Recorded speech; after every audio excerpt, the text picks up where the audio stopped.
J'ai décliné l'invitation. Il faut savoir que je l'ai reçue en direct, moi, enfin pas de Macron, mais de Brigitte Macron. Donc j'ai cherché à savoir déjà l'objet de la visite là-bas, etc. Moi, je suis très au courant de ce qui se passe au Congo.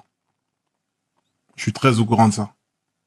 Tu vois, et j'ai toujours eu ce rôle-là, cette position de prendre des décisions qui peuvent tout faire basculer.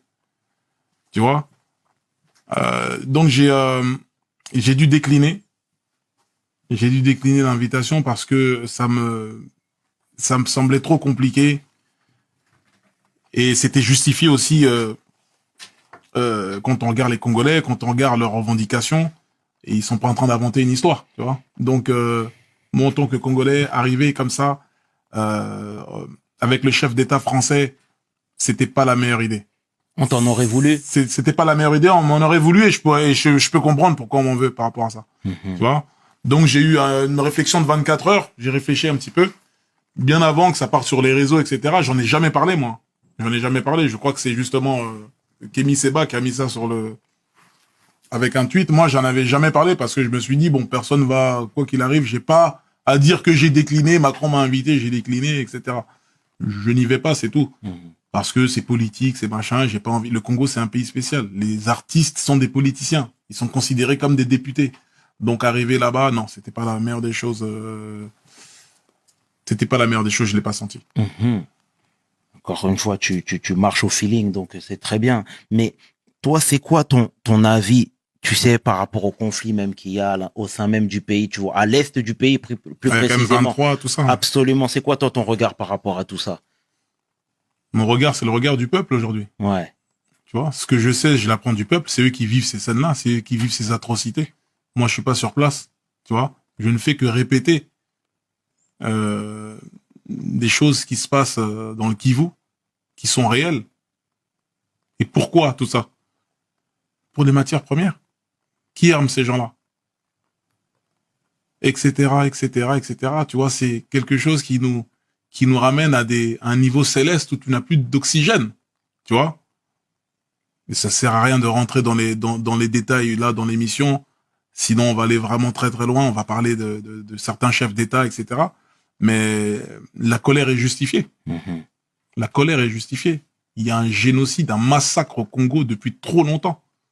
Le Congo a toujours été dans un carrefour, c'est-à-dire dans des, comment on appelle ça? C'est-à-dire historiquement, dans un tournant décisif à cause de sa richesse. L'apogée du caoutchouc, l'automobile, c'est le Congo, le caoutchouc. L'apogée du cuivre, hein, la Seconde Guerre mondiale, c'est le Congo, encore une fois.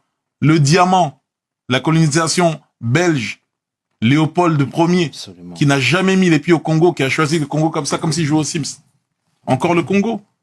Aujourd'hui, le coltan, qui permet de faire les écrans, les ordinateurs, la mémoire, le Congo. Et là, on découvre encore des matières. Donc, le pays, il a toujours été dans un tournant décisif tout au long de son existence. Il faut que ça cesse. Il faut que ça s'arrête. On ne peut pas tuer des Congolais comme ça, comme si c'était rien du tout. Mais comment t'expliques que ce soit réduit au silence? Mais parce que c'est trop d'argent. C'est trop d'argent. Tu t'imagines si ce coin du pays là, le Kivu, où il y a tout cette richesse, si c'est plus les rebelles qui ont la main dessus, etc., ça devient un truc national où c'est géré par l'État. Mais les prix auxquels ils touchent le coltan là, ça va augmenter. Ils donnent des vieilles sommes aux milices là-bas, aux mecs qui sont là-bas. Le mec, il est là avec sa mitraillette, il allume tout le monde. Il va prendre, tiens, toi, prends 2 millions de dollars. Tiens, 3 millions, sors-nous tant de tonnes, machin, ils en demandent pas plus. Mais une fois que ça va être quelque chose de géré par l'État, tous ces chefs d'État, toutes ces puissances ne vont plus toucher le coltan au même prix. Donc, pour eux, l'instabilité du pays, ça les arrange. Parce que c'est des milices qui massacrent tout le monde. Eux, on les arme. Vas-y, les gars, on arrive, vous nous sortez 25 tonnes de machin, là. Là, vous sortez 10 tonnes, tenez. Et ça paye des mecs au lance-pierre. Un lourd là-bas, ils sont contents. C'est terrible ce qui se passe. Et ça ne va pas s'arrêter. C'est-à-dire, je suis un artiste, j'en viens à parler de ça parce que on a plus, il faut dire la vérité aujourd'hui, tu vois. Il faut dire la vérité. Aujourd'hui, les Africains, ils en ont marre Ils sont fatigués. T'as bien vu au Congo, ils ont carrément tagué l'ambassade, le consulat de France, etc. Bien sûr. Les gens en ont marre.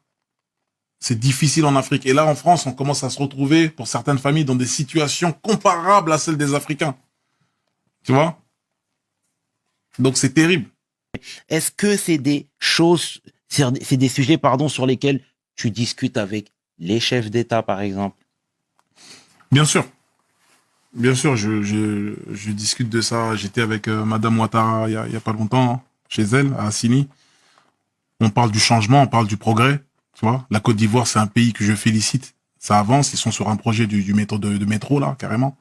Ok. On parle de faire un métro. Tu vois, ça avance, en fait. L'Afrique, c'est Wakanda, bordel. C'est le futur, normalement, chez nous. À l'époque de l'Empire de Couche, il y avait l'électricité. Les pyramides qu'on voit, là.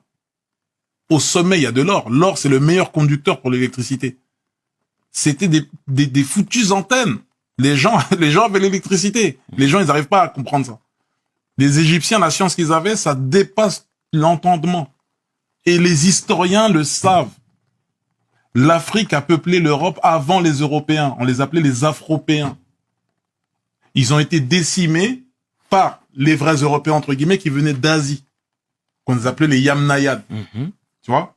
50 000 ans avant les Européens, la notion de la chevalerie, on l'avait déjà. Tu retrouves aujourd'hui des tableaux qui sont classés, cachés dans des catacombes où c'est des Renois qui sont en mode cheval.